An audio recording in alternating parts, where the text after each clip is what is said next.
ফিরতে বয়সে ছেলেমেয়েরা প্রথমে মা বাবাকে ঘর থেকে বের করে দিয়েছে। একদিন তাদেরই তো বার্ধক্য আসবে, কেন যে এরা বুঝে না।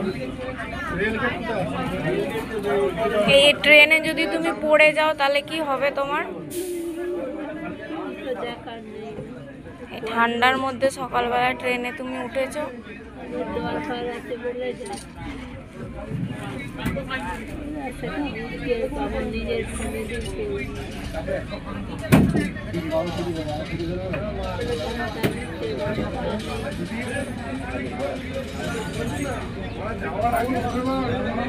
গন্তব্য স্টেশন হাওড়া, পরবর্তী স্টেশন ধনিয়াখালী।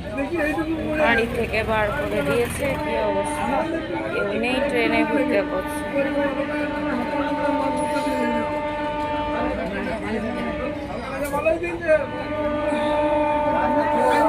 হাওড়া।